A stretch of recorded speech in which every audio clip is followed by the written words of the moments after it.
शिवाजी के पकड़े जाने की खबर सुनकर सिद्धि मसूद और बाकी सरदारों की जान में थोड़ी जान आई। अब शिवाजी राजे सिद्धि मसूद के शामियाने में उसके और बाकी आदिलशाही सरदारों के सामने थे। ये वही शिवाजी है जिसको औरंगजेब शिकस्त नहीं दे सका, जिसे अफजल खान भी नहीं पकड़ सका। उसे करनूल के सिद्धि मसूद ने पकड़ लिया है। सिद्धि मसूद अभी भी शिवाजी को पकड़ने की खुशी रोक नहीं पा रहा था, लेकिन शिवाजी के चेहरे पर वही शांत मुस्कान थी जो अब वहां खड़े सैनिकों और बाकी सरदारों को थोड़ा अजीब लग रहा था। इसके अलावा ये बात भी थोड़ी रहस्यपूर्ण लग रही थी कि इतने कम सैनिकों के साथ आखिर शिवाजी राजे भागने की कोशिश क्यों करेंगे। कहीं ये कोई नई चाल तो नहीं, कहीं ये मात देकर भाग निकलने के लिए बिछाई गई कोई बिसात तो नहीं। तो क्या अब हम इसे मार दें सरदार? एक सैनिक ने सिद्धि मसूद से पूछा। अरे नहीं बेवकूफ, इतनी जल्दी नहीं। अभी हम इसे बीजापुर ले जाएंगे, बड़ी बेगम के सामने पेश करेंगे और उन्हें बताएंगे कि जो काम उनके बड़े बड़े सरदार नहीं कर सके वो काम मैंने किया है, वो काम करनूल के सिद्धि मसूद ने किया है। सिद्धि मसूद ने हंसते हुए कहा। शामियाने में खड़े सभी सैनिक शिवाजी राजे का मखौल उड़ाने के अंदाज में हंस रहे थे। तभी शिवाजी ने गरजते हुए कहा, मसूद, अगर मेरे हाथ में ये बंधन नहीं होता और इसकी जगह एक तलवार होती ना, तो मां भवानी की कसम अभी तुम्हें यह पता लग जाता कि कौन किसको कहां लेकर जाने वाला है। शिवाजी की वो दहाड़ सुनकर एक पल के लिए सभी सैनिक और यहां तक कि खुद सिद्धि मसूद भी सहम गया था, लेकिन उस 2 पल के सन्नाटे के बाद फिर से आदिलशाही सैनिकों से भरा वो शामियाना हंसी से गूंज गया। लेकिन शिवाजी राजे की इस ललकार को सुनकर सिद्धि मसूद भी गुस्से में आ गया। वो किसी भी कीमत पर शिवाजी राजे को नीचा दिखाने वाला कोई भी मौका नहीं छोड़ना चाहता था। हमारे 10,000 सैनिकों के बीच खड़े होने के बाद भी इतनी अकड़? अरे तुझे ये भी लगता है कि अब भी तू निकल भागेगा? ठीक है, ये ले और अब बता कि यहां से कैसे भागेगा। ये कहते हुए मसूद ने शिवाजी राजे की ओर एक पुरानी टूटी सी तलवार फेंक दी और उनके बंधन खोले जाने का आदेश दिया। सैनिकों को समझ नहीं आ रहा था कि आखिर मसूद क्या करने वाला है। हाथ में तलवार आते ही शिवाजी मसूद के ऊपर टूट पड़े। वो तलवार भले ही टूटी हो, लेकिन शिवाजी के हौसले इतने मजबूत थे कि उसमें टूटी हुई तलवार आड़े नहीं आ रही। फिर भी बार बार मसूद ही शिवाजी पर भारी पड़ रहा था। तभी फजल खान शामियाने में आया। बार बार मसूद शिवाजी राजे को उस युद्ध में हरा दे रहा था। ये बात फजल को हजम नहीं हो रही थी। आखिर उसने शिवाजी राजे का शौर्य और उनका तेज महसूस किया था। अब उसे बंदी बनाकर राजे के सामने लाया गया था। फजल खान, तुम तो शिवाजी की कितनी तारीफ कर रहे थे कि शिवाजी को पकड़ना मुश्किल है, परिंदा भी उसके पास से पर नहीं मार सकता है, लेकिन ये शिवाजी, ये तो मेरे सामने टिक भी नहीं पा रहा है। देखो, ये तलवार भी ढंग से नहीं पकड़ पा रहा है। सिद्धि मसूद ने फजल खान की तरफ व्यंग्यात्मक मुस्कान के साथ देखते हुए कहा। फजल खान, जिसने शिवाजी राजे को युद्ध भूमि में लड़ते हुए भी देखा था, उसे तुरंत शक हो गया था कि सामने खड़ा ये इंसान शिवाजी तो नहीं है। इतना सुनकर सिद्धि मसूद चौंक गया। फजल खान आगे बढ़ा और शिवाजी राजे की जिरे टोप पगड़ी को उतार दिया। अब सच सबके सामने था। सामने खड़ा आदमी शिवाजी था ही नहीं, वो तो कोई और था। कौन हो तुम? सिद्धि मसूद ने लगभग चीखते हुए कहा। शिवाजी के चेहरे पर अब भी एक मंद मुस्कान थी। शिवा कासिद। शिवा कासिद ने हंसते हुए कहा। शिवा कासिद के इतना कहने के बाद पूरे शामियाने में मातम का सन्नाटा पसर गया। सिद्धि मसूद तो ताज्जुब में था कि हूबहू शिवाजी की तरह दिखने वाला शख्स शिवाजी है ही नहीं। तुम्हें कैसे पता चला फजल खान की ये शिवाजी नहीं है? सिद्धि मसूद ने फजल खान की तरफ देखते हुए कहा। मसूद, अगर इस शामियाने में शिवाजी होता तो तुम्हारा सर इस टूटी तलवार से भी कब का धड़ से अलग जमीन पर गिर चुका होता। अब सिद्धि मसूद के चेहरे से वो खुशी की लहर काफूर हो गई थी जो अब से कुछ देर पहले तक देखी जा सकती थी। वो ताज्जुब के साथ साथ अपनी इस गलती के लिए लज्जित भी हो गया था। आखिर इतनी बड़ी भूल और सिद्धि मसूद से? आखिर ऐसी कौन सी योजना शिवाजी राजे ने बनाई थी कि एक बार फिर दुश्मनों की आंखों में धूल झोंक कर भाग निकलने में कामयाब हो गए थे? अब सिद्धि मसूद और उनके साथियों के हाथ में शिवाजी का एक हमशक्ल था जिसके बारे में उन्हें कोई खबर ही नहीं थी। असल में पन्हाड़ा किले के घिरने के बाद बाजी प्रभु देशपांडे ने शिवाजी की तरह दिखने वाले एक वीर योद्धा शिवा कासिद को शिवाजी राजे के पास भेजा था। राजे, आपकी जगह पर मैं सिद्धि मसूद के सामने जाना चाहता हूँ और मेरा हुलिया भी आपसे मेल खाता है, तो कोई मुझे पहचान भी नहीं पाएगा। शिवा कासिद ने राजे को सजदा करते हुए कहा। नहीं शिवा, इस काम में बहुत खतरा है और मैं अपने कारण किसी और योद्धा की जान को जोखिम में नहीं डाल सकता हूँ। हमारे सभी योद्धाओं की जरूरत अभी स्वराज को है, मां तुलजा भवानी को है, शिवाजी राजे ने कहा। लेकिन राजे, आपका जीवन स्वराज के लिए बेहद जरूरी है। हमारे जैसे दीपक तो इस स्वराज की लड़ाई में जलते बुझते रहेंगे, लेकिन आप जैसे सूर्य को चमकते रहना ज्यादा जरूरी है। नहीं शिवा, हम ऐसे ही अपनी जान की कुर्बानी नहीं दे सकते हैं, हमें कोई और रास्ता खोजना होगा, शिवाजी राजे ने कहा। शिवाजी राजे शिवा कासिद को अपनी जगह पर भेजने के लिए बिल्कुल भी तैयार नहीं थे और वे किसी और योजना पर काम कर रहे थे ताकि किसी की भी जान ना गंवानी पड़े, क्योंकि शिवाजी राजे जानते थे कि एक बार सिद्धि मसूद के सामने जाने का मतलब है कि जान भी जा सकती है। लेकिन शिवा कासिद पीछे हटने को तैयार नहीं थे। स्वराज के इस यज्ञ में वो अपने लहू की आहुति देने को एकदम तैयार खड़े थे। अगर मेरा जीवन आपकी रक्षा के लिए काम नहीं आ सकता तो मेरे जीवन का क्या ही मतलब है राजे, मैं अपने जीवन को यूं ही खत्म कर लेता हूँ। ये कहते हुए शिवा कासिद ने अपना हाथ अपनी तलवार की तरफ बढ़ा दिया। शिवाजी राजे असमंजस में थे, लेकिन अंततः वे तैयार हो गए। इसके कुछ देर बाद बाजी प्रभु के साथ शिवा कासिद एकदम शिवाजी राजे की ही तरह की साज सज्जा करके उनके सामने आए।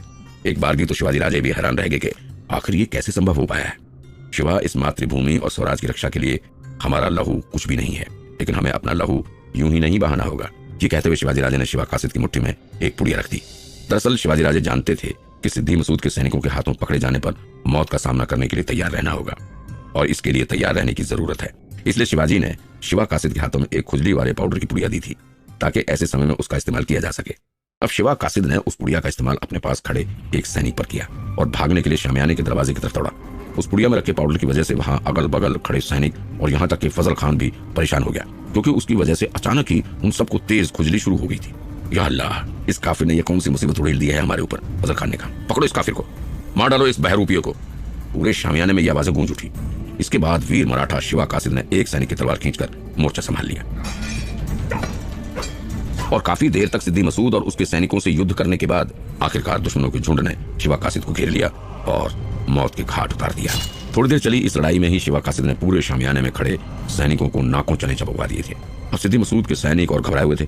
या अल्लाह, वो शिवाजी के बहरूपिये ने जब इतनी तबाही मचा दी तो शिवाजी तो और भी खतरनाक होगा, सिद्दी मसूद ने चीखते हुए कहा। ये सोचकर सिद्दी मसूद समेत सारे सैनिक और भी सहम गए थे, लेकिन सिद्दी मसूद अब ये सोच रहा था उसके हाथ में एक बहरूपिया पकड़ाकर आखिर शिवाजी राजे गए कहाँ। शिवा कासिद के साथ बनाई हुई इस योजना ने शिवाजी राजे को इतने समय की तो मोहलत दे ही दी थी कि वो पन्हाड़ा किले से विशालगढ़ के रास्ते में काफी दूर निकल जाए। दरअसल इस मिली मोहलत का फायदा उठा शिवाजी अब घोड़खिंड के पास पहुंच गए थे। घोड़खिंड से विशालगढ़ बस कुछ ही दूरी पर था और ये इतना संकरा रास्ता है कि एक बार में एक ही सैनिक निकल सकता है और घुड़सवारों को निकलने में तो और भी मुश्किल हो सकती है। शिवाजी और उनके 600 सैनिक अब उसी घोड़खिंड के पास पहुंच गए थे। यहाँ से विशालगढ़ पहुंचने से पहले शिवाजी और उनके सैनिकों को घोड़खिंड का वो दर्रा पार करना था, लेकिन उसे पार करना इतना आसान नहीं था। शिवाजी राजे के सैनिक अब थक भी चुके थे और वे हार मान रहे थे। तभी शिवाजी राजे ने अपने सैनिकों की तरफ मुखातिब होकर उन्हें संबोधित करना शुरू किया। हम भले ही संख्या में कम हैं, लेकिन हमारे ऊपर मां तुलजा भवानी का हाथ है। हम स्वराज के लिए लड़ रहे हैं, इसलिए हमें डटे रहना है, हमें साथ रहना है, हमें साथ मिलकर आदिल शाही सल्तनत को उखाड़ फेंकना है। हम सभी को अभी विशालगढ़ तक सुरक्षित पहुंचना है। विशालगढ़ पहुंचकर ही हम सिद्दी मसूद और उसकी सेना को धूल चढ़ा सकते हैं और हम ये जरूर करेंगे। जय मां भवानी, जय मां भवानी। शिवाजी के साथ बाकी सभी सैनिकों ने यह नारा लगाया और दुगने उत्साह के साथ घोड़खिंड को पार करने में जुट गए। बाजी प्रभु ये बात जानते थे कि शिवाजी राजे सभी सैनिकों को उत्साहित करने की कोशिश कर रहे हैं, लेकिन सभी का एक साथ विशालगढ़ पहुंचना शायद मुमकिन नहीं है। शिवाजी राजे का सुरक्षित विशालगढ़ तक पहुंचना बेहद जरूरी है और यह तभी संभव होगा जब इसके लिए एक पुख्ता योजना बनाई जाएगी। उन्होंने तानाजी को अपने साथ कुछ दूरी पर बुलाया। तानाजी, हम सब एक साथ तो विशालगढ़ नहीं पहुंच सकते, पीछे पीछे आदिलशाही सेना भी हमारे पास तक पहुंचने ही वाली होगी। बाजी प्रभु ने कहा। हाँ, आपकी बात तो सही है बाजी प्रभु, लेकिन आप जानते हैं राजे अकेले विशालगढ़ तक जाने के लिए कभी तैयार नहीं होंगे। तानाजी ने जवाब दिया। नहीं तानाजी, इस समय हमें अपने मस्तिष्क से काम लेने की जरूरत है। मैं 300 सैनिकों के साथ यहाँ पर रुकूंगा और आदिलशाही सेना का सामना करूंगा। आप शिवाजी राजे को लेकर विशालगढ़ की तरफ निकलिए। अभी हमारे पास समय बहुत कम है, बातचीत का समय नहीं है, बाजी प्रभु ने कहा। लेकिन बाजी प्रभु, 300 सैनिकों से 10,000 की आदिलशाही सेना का सामना करना मौत को गले लगाना है, तानाजी ने कहा। स्वराज के दीपक शिवाजी राजे के लिए जान देने का मौका मिले, इससे अच्छी किस्मत कहाँ होगी तानाजी, बाजी प्रभु ने मुस्कुराते हुए कहा। बाजी प्रभु के चेहरे से यह साफ था कि अब वो पीछे नहीं हटने वाले हैं और उनके आत्मविश्वास से यह स्पष्ट था कि वे इस समय अकेले ही 10,000 की सेना पर भारी पड़ सकते हैं। बाजी प्रभु अपने भाई फूला जी के साथ अब युद्ध भूमि में जाने की तैयारी करने लगे। शिवाजी राजे के व्यक्तित्व में एक तरह की आभा, एक तरह का आकर्षण था जो शायद विरले ही मिलता है। तभी तो बाजी प्रभु देशपांडे, जो कि एक समय उनके खिलाफ युद्ध में खड़े थे, आज उनके लिए अपने प्राणों की आहुति देने को तैयार खड़े हैं। दरअसल एक समय था जब बाजी प्रभु भी शिवाजी राजे के खिलाफ खड़े थे और दोनों योद्धाओं के बीच युद्ध होने ही वाला था, लेकिन ऐन वक्त पर शिवाजी राजे ने युद्ध का रुख बदल दिया था। बात हेडस के युद्ध की है, जहां पर शिवाजी राजे अपना भगवा फहराना चाहते थे और हेडस की निगहबानी का काम बाजी प्रभु देशपांडे के हाथों में था। बाजी प्रभु का काम था किले को आक्रमण से बचाना, लेकिन ये दुर्भाग्य ही था कि बाजी प्रभु के सामने स्वयं शिवाजी राजे युद्ध में थे। मराठे जान दे सकते हैं, लेकिन कभी झुकते नहीं है। इस युद्ध भूमि में भी अपनों के खिलाफ बाजी प्रभु एक हाथ में दंड पट्टा और एक हाथ में तलवार लेकर युद्ध के लिए तैयार थे, लेकिन छत्रपति को यह बात मंजूर नहीं थी। उन्होंने अपनी भवानी तलवार को म्यान में रख दिया था। अरे राजे, ये क्या कर रहे हैं आप? तलवार के बगैर बाजी प्रभु का सामना करना तो खुद की मौत को दावत देना ही होगा, तानाजी ने शिवाजी राजे को तलवार म्यान में रखते देख डरते हुए कहा।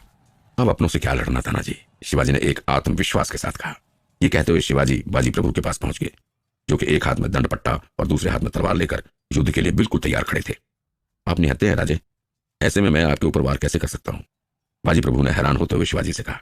आप मेरे बड़े भाई की तरह हैं बाजी, आप जिसके लिए ये लड़ाई लड़ रहे हैं उन्होंने ही आपके अपनों का खून बहाया। क्या आप फिर से अपने ही हाथों अपनों का खून बहाना चाहते हैं? शिवाजी राजे ने बाजी प्रभु की आंखों में देखते हुए कहा, जैसे कि वो उनसे लड़ना तो दूर एक छोटे भाई की तरह गले मिलना चाहते हो। बाजी प्रभु कुछ देर के लिए बर्फ हो गए। उन्हें समझ ही नहीं आ रहा था कि आगे क्या किया जाए। आखिर शिवाजी राजे के खिलाफ वे कैसे तलवार उठा सकते हैं। जैसे ही ये बात बाजी प्रभु को समझ में आई, वो शिवाजी के सामने नतमस्तक हो गए और राजे का पांव पकड़ लिया। लेकिन राजे ने उन्हें तुरंत ही उठाकर अपने गले से लगा लिया। अपनी इस सूझबूझ और बुद्धिमत्ता से शिवाजी राजे ने न सिर्फ बाजी प्रभु देशपांडे जैसे एक योद्धा को अपने पाले में कर लिया था, बल्कि अपनों का खून बहने से भी बचा लिया था। शिवाजी के इन्हीं गुणों की वजह से वो अपने सभी मंत्रीगणों और यहाँ तक कि सैनिकों में भी बेहद लोकप्रिय थे। प्रजा को एक नेक, बहादुर और समझदार शासक चाहिए होता है, और स्वराज को चाहिए था एक सूझबूझ, कूटनीति से भरा हुआ योद्धा। शिवाजी के अंदर ये सारे ही गुण थे। ये 13 जुलाई 1660 का दिन है, जब शिवाजी पन्हाला से निकलकर घोड़खिंड तक पहुंच गए हैं। लेकिन इस ऊहापोह में पड़े हुए हैं कि वो बाजी प्रभु को अकेले छोड़कर कैसे जाएं। राजे के लिए अपने एक एक योद्धा की जान बहुत प्यारी है, लेकिन बाजी प्रभु ने भी मन बना लिया है कि वे शिवाजी को सुरक्षित विशालगढ़ तक पहुंचाने के लिए अपनी जी जान लगा देंगे और घोड़खिंड से नहीं हटेंगे। राजे, आपको यहाँ से विशालगढ़ की तरफ निकल जाना चाहिए। आदिल शाही फौज को अब तक पता चल गया होगा कि हम विशालगढ़ की तरफ बढ़ रहे हैं। बाजी प्रभु ने शिवाजी राजे के पास आकर कहा, नहीं बाजी, हम सब मिलकर इस आदिल शाही फौज का सामना करेंगे। स्वराज की लड़ाई हम सब की है। मैं अकेला विशालगढ़ नहीं जा सकता, बिल्कुल नहीं। पूरी सेना को इस बात का अंदाजा था कि इस समय राजे को 10,000 की आदिल शाही सेना के सामने नहीं भेजा जा सकता है। जल्द से जल्द राजे को विशालगढ़ पहुंचाना होगा। राजे, स्वराज के लिए आपका जीवित रहना बहुत जरूरी है। पीछे से आने वाली आदिल शाही सेना से लड़ाई के लिए हम 300 मराठा ही काफी होंगे। आप जल्द से जल्द यहाँ से निकलिए। बाजी प्रभु ने कहा, नहीं बाजी, यहाँ पर आप स्वराज के लिए अपना खून बहाएं और मैं भागता फिरूं, क्या ये एक शासक के लिए उचित होगा? शिवाजी राजे ने बाजी प्रभु से पूछा। नहीं राजे, लेकिन स्वराज के लिए ये उचित होगा। आप स्वराज के दीपक हैं और स्वराज के दीपक का प्रज्वलित रहना इस समय सबसे आवश्यक है। 10,000 की आदिलशाही सेना अब तक विशालगढ़ के लिए निकल चुकी थी और इधर शिवाजी राजे, बाजी प्रभु और बाकी मराठा सैनिकों को छोड़कर अकेले विशालगढ़ की तरफ निकलने के लिए बिल्कुल तैयार नहीं थे। इतनी बड़ी सेना के सामने शिवाजी राजे का जाना ये बहुत बड़ा खतरा हो सकता है। ये बात बाजी प्रभु समेत सभी मराठा योद्धाओं को मालूम थी, लेकिन राजे की इस जिद के आगे उनकी जान बचाने के लिए बाजी प्रभु और बाकी लोग क्या करेंगे।